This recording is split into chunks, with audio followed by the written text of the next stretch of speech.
Naturo, votre rendez-vous naturopathique. Avec Pauline Burel.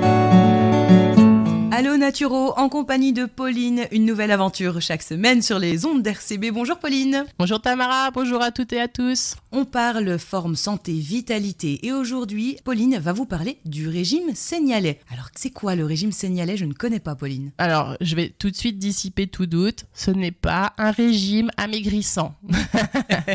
Le nom de régime désigne vraiment ici une manière de manger, comme le régime méditerranéen, qui est peut-être un peu plus connu, qu'on en a déjà entendu parler. Voilà, c'est plutôt cette chose-là. Et du coup, qu'est-ce que c'est? Alors d'abord, je vais vous présenter le professeur Jean Sénialé, parce que régime sénialé, ça vient donc du professeur Jean Sénialé, qui était un médecin, immunologue, français, chercheur, clinicien, biologiste, praticien hospitalier, maître de conférence. Donc il y a du niveau. Il y a du level.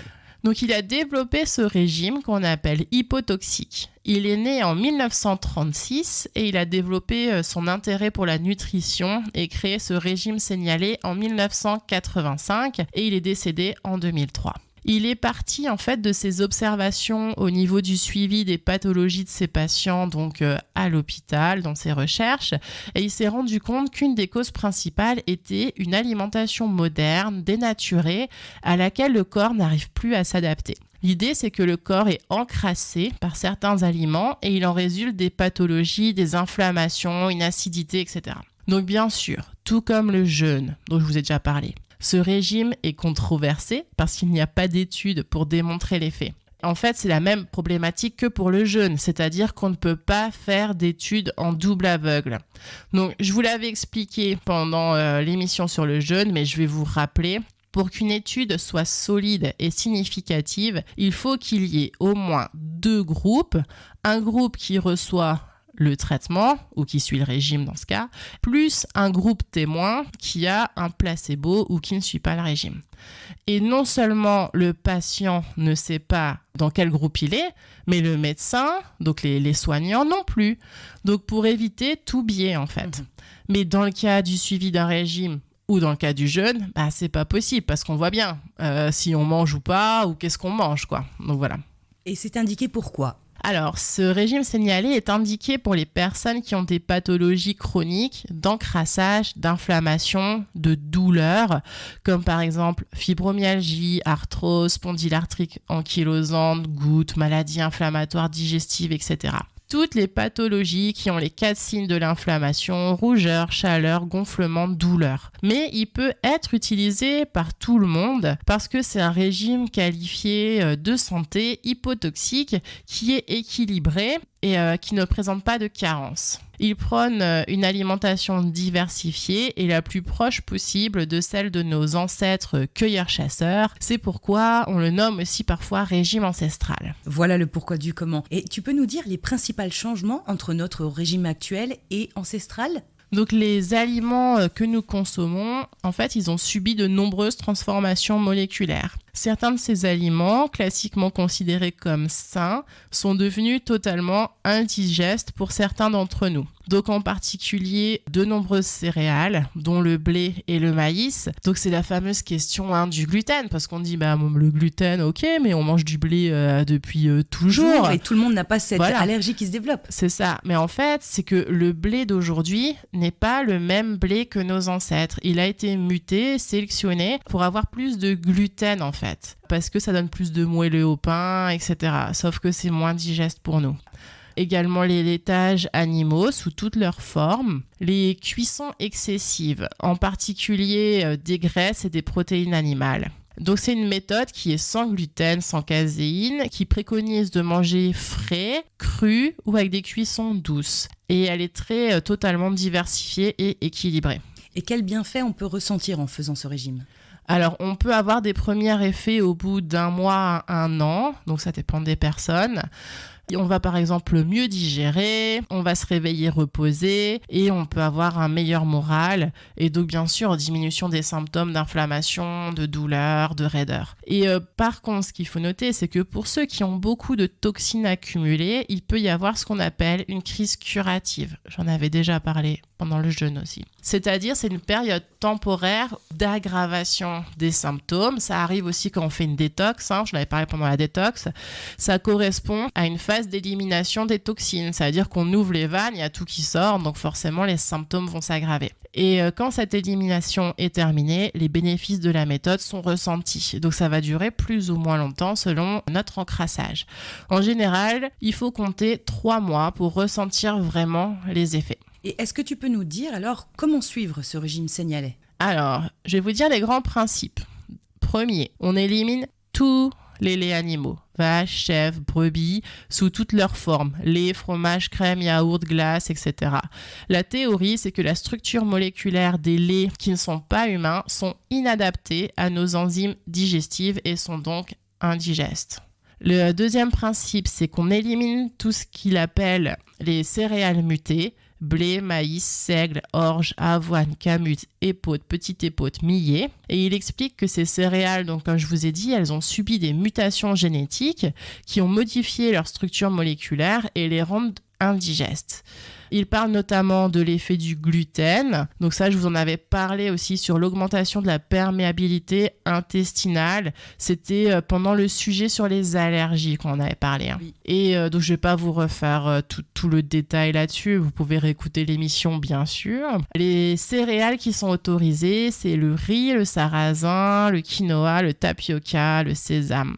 Et en féculent, on peut aussi prendre patates douces, pommes de terre.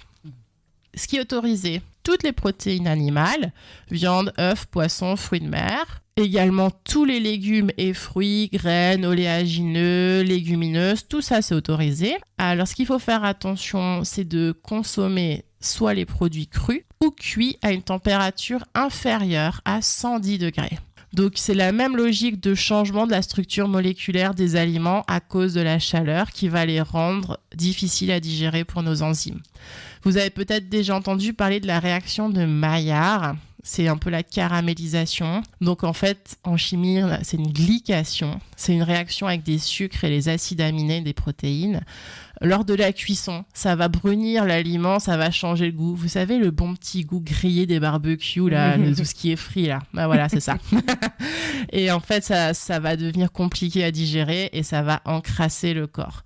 Et si c'est cuit à plus de 180 degrés, alors là, ça devient carrément cancérigène. Est-ce que ça concerne tous les aliments, Pauline ? Alors en fait, il y a des études qui ont montré que ça peut être avec tout, parce qu'il y a toujours un petit peu de sucre et d'acides aminés dedans. Ouais.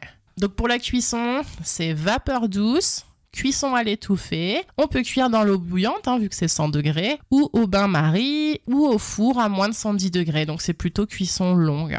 On va consommer quotidiennement des bonnes huiles vierges, crues et extraites à froid. Ça apporte le bon gras qui est anti-inflammatoire. Je vous ferai une émission sur le gras. Le gras, c'est bon, il y a du bon gras et c'est très important d'en manger parce que ça a été éliminé d'ailleurs dans certains régimes minceurs et c'est pas bien. Bien sûr, on consomme bio, non transformé, comme on vient de le dire, voilà. Et pas de produits industriels. Boissons, eau, café, thé et thé en quantité raisonnable, ça reste des excitants. Chicorée non torréfiée, je ne sais pas si vous connaissez le succédané de café, c'est super bon. Tisane, alcool en quantité modérée et de préférence vin rouge. Et sont autorisés le sucre complet de canne, muscovado, le miel, attention à l'origine, comme on a parlé dans les produits de la ruche, et il doit être non chauffé, le pollen, pareil, le chocolat noir bio à limiter, faire attention parce qu'il y a du lait dedans parfois aussi, même dans le chocolat noir il y a des traces, et les yaourts végétaux, ils sont autorisés aussi. C'est quand même de gros changements dans l'alimentation, tout ça. Oui, effectivement, c'est un grand chamboulement et il faut reprendre des habitudes alimentaires différentes, il faut apprendre des nouvelles recettes, ça prend un peu de temps. Il faut aussi réapprendre à faire ses courses, on va pas faire ses courses au même endroit. Donc quand on a une pathologie, pathologie vraiment douloureuse, inflammatoire qui nous pourrit la vie, je pense qu'on est prêt à tester cette alimentation sur 3 mois parce que si vraiment ça nous donne des vrais résultats sans devoir prendre des médicaments tous les jours ou en limitant la quantité de médicaments à prendre, vraiment ça change la vie. Et après, en fait, par soi-même, on va voir et ressentir les résultats et c'est ça qui va donner envie de continuer, de se motiver. Ou alors, si on voit pas de résultats, on arrête tout simplement. Il y a pas de problème, quoi. C'est un outil alimentaire en naturopathie. Bien sûr, ce n'est pas une panacée et comme j'ai déjà dit, c'est pas pour tout le monde. C'est vraiment individuel. Mais vraiment, le mieux pour savoir si ça nous correspond, c'est de l'essayer et de le faire pendant quelques semaines, de vraiment, avant de commencer de le faire, c'est bien de prendre une fiche et de noter de 0 à 10 ses douleurs, de 0 à 10 ses inflammations, de 0 à 10 tous ses symptômes. Si on a des maux de tête ou les migraines, c'est aussi inflammatoire, tout ça. Parce qu'en fait, comme ça s'installe progressivement, on ne se rend pas forcément compte de l'évolution. Par exemple, on va dire, on va commencer, on va être à 8 sur 10 de la douleur, on va avoir des migraines toutes les semaines, etc. Et au bout de 3 mois, on va se dire, en fait, j'ai pas trop d'effets. Et puis, on va re-remplir son questionnaire sans regarder le début. Et on va se dire, en fait, à la douleur, je suis à 6 sur 10. Et au niveau des migraines, j'en ai une toutes les 3 semaines. Et comme ça s'est installé petit à petit, en fait, on s'en est pas rendu compte. Et après, on va reprendre la première feuille et c'est là on va se dire si, en fait. Il faut pas s'attendre à ce que du jour au lendemain, pouf, il y a tout qui disparaisse. C'est possible pour certaines choses, pour certaines personnes. Et il y a des choses aussi qui vont être améliorées mais qui se voient pas. Donc par exemple, tout ce qui est les plaques d'athérome. Donc les plaques d'athérome, c'est ce qui bouche les artères, les coronaires, etc. C'est ce qui est mauvais, en fait, c'est quand le cholestérol, il va s'oxyder et donc c'est là où il va faire des petites plaques qui vont boucher en fait les vaisseaux. Et finalement, si on a un cholestérol mais qu'on a une super alimentation hypotoxique et qu'on prend des antioxydants, ça va limiter la formation de ces plaques d'athérome. Donc en fait, c'est intéressant, plutôt que de prendre juste des statines qui ont parfois des gros effets secondaires, de peut-être agir plutôt sur son alimentation et limiter l'oxydation comme ça, en fait. Ça fait aussi partie des pathologies qui peuvent être améliorées mais qui n'ont pas de symptômes ressentis immédiatement, en fait. En médecine, on nous parle en plus du deuxième cerveau du corps qui est l'estomac. On peut dire ça s'entretient. Comme on dirait fait du sport pour entretenir ton corps et ton physique, entretenir son alimentation, c'est important et ça passe par ce que tu disais. Donc dans ce type de régime, finalement, c'est se réapproprier de bonnes choses, vitaminées et qui fait du bien au corps et savoir éliminer justement toutes ces toxines. Et comme tu l'as dit, ça peut pas se faire du jour au lendemain vu qu'on a une accumulation de toutes ces choses depuis beaucoup d'années et du coup il faudra aussi un certain temps avant qu'on voit justement une petite différence mais il faut essayer. Oui, et puis comme tu dis, le système digestif, l'intestin, tout ça c'est le deuxième cerveau et ça a aussi été démontré que quand on travaille sur son alimentation et sur le microbiote, ça a des effets par exemple sur la dépression. Le régime hypotoxique de Seignalé a été utilisé notamment pour aider des personnes qui étaient dépressives. Pour l'alimentation de tous les jours, d'essayer de tendre vers une alimentation hypotoxique. Quand on n'a pas... En fait, vraiment, il faut être strict dans le Seignalé si on a une vraie pathologie. Voilà. C'est ce que j'allais dire. Après, sinon, si on a juste envie de manger un peu mieux, on peut s'inspirer de ça pour voir en fait qu'est-ce qui encrasse, etc. Et de dire, moi, dans ma vie de tous les jours, j'essaye de tendre vers ça.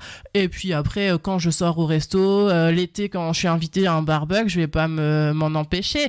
En fait, que les repas de fête restent des repas de fête. Ça, je trouve que c'est pas mal du tout parce qu'il n'y a pas l'interdit. Donc, c'est comme d'habitude, vu qu'on n'en est pas privé, ça nous donne beaucoup plus de motivation et de facilité à accepter ce nouveau régime, plutôt ce changement alimentaire et qui est censé nous faire beaucoup de bien. Tout à fait.